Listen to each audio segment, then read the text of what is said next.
3 दिन पहले मातम, आज सत्ता की शपथ। महाराष्ट्र ने आज इतिहास लिख दिया। नमस्कार, आप देख रहे हैं News.1। आज महाराष्ट्र की राजनीति में एक ऐसा दिन दर्ज हुआ है जो इतिहास, भावना और सत्ता तीनों का संगम है। 31 जनवरी 2026 एक ऐसी तारीख जब सुनेत्रा पवार ने महाराष्ट्र की पहली महिला उप मुख्यमंत्री के रूप में शपथ ग्रहण की। लेकिन यह शपथ एक निजी खुशी नहीं बल्कि गहरे शोक के साए में ली गई शपथ थी। 28 जनवरी 2026 महाराष्ट्र को हिला देने वाली खबर आई। उप मुख्यमंत्री और एनसीपी के वरिष्ठ नेता अजित पवार का बारामती के पास हुए प्लेन क्रैश में निधन हो गया। इस हादसे में अजित पवार सहित 5 लोगों की मौत हुई। राज्य स्तब्ध रह गया। राजनीति में एक बड़ा शून्य पैदा हो गया। बारामती से लेकर मुंबई तक सड़कों पर आंसू थे, हाथों में फूल थे और हर जुबान पर एक ही नाम, अजित दादा।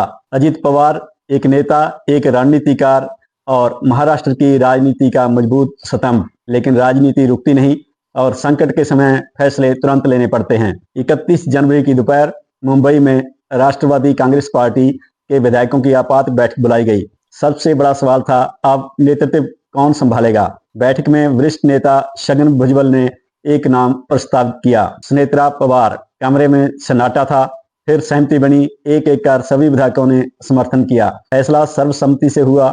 एनसीपी विधायक दल की नेता चुनी गई, सुनेत्रा पवार। यह फैसला सिर्फ राजनीतिक नहीं था, यह फैसला था पार्टी को टूटने से बचाने का, सरकार को स्थिर रखने का और अजित पवार की राजनीतिक विरासत को आगे बढ़ाने का। शाम के करीब 5 बजे लोक भवन में शपथ ग्रहण समारोह शुरू हुआ।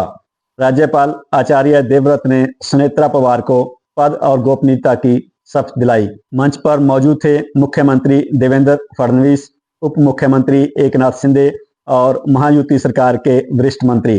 शपथ के दौरान सभा में गूंजा एक नारा, अजित दादा अमर रहे। यह सिर्फ नारा नहीं था, यह भावनाओं का विस्फोट था। शपथ के बाद सुनेत्रा पवार ने बहुत कम शब्दों में लेकिन बहुत गहरे अर्थ के साथ कहा, यह पद मेरे लिए सम्मान नहीं, जिम्मेदारी है। मैं अजित पवार के सपनों और उनके काम को आगे बढ़ाने का प्रयास करूंगी। उनकी आंखों में दुख था लेकिन आवाज में दृढ़ता। सुनेत्रा पवार को अजित पवार के अधिकतर विभाग सौंपे गए। हालांकि वित्त विभाग मुख्यमंत्री देवेंद्र फडणवीस के पास ही रहेगा। राजनीतिक विश्लेषकों के मुताबिक यह फैसला सत्ता संतुलन बनाए रखने के लिए लिया गया है। 62 वर्षीय सुनेत्रा पवार, जिन्हें लोग प्यार से वाहिनी कहते हैं, लंबे समय से राजनीति से दूर रहीं। 2024 के लोकसभा चुनाव में बारामती से चुनाव लड़ा लेकिन जीत नहीं पाई। इसके बाद वे राज्यसभा सांसद बनी और आज महाराष्ट्र की पहली महिला उप मुख्यमंत्री। यह सिर्फ पद नहीं, यह एक मील का पत्थर है। प्रधानमंत्री नरेंद्र मोदी ने सुनेत्रा पवार को बधाई देते हुए कहा, वे अजित पवार के अधूरे सपनों को पूरा करेंगी। वहीं विपक्ष के कुछ नेताओं ने इस नियुक्ति को परिवारवाद से जोड़कर सवाल उठाए, लेकिन एनसीपी का साफ जवाब था, यह फैसला जन भावना और पार्टी की एकता के लिए जरूरी था। इस एक फैसले के कई मायने हैं। महाराष्ट्र को पहली महिला उप मुख्यमंत्री, महायुति सरकार में स्थिरता, एनसीपी में नेतृत्व की निरंतरता और आने वाले चुनावों की नई रणनीति।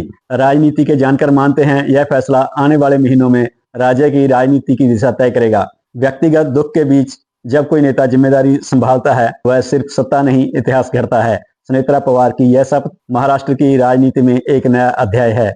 ऐसी ही गहराई से भरी राजनीतिक खबरों के लिए चैनल को सब्सक्राइब करें।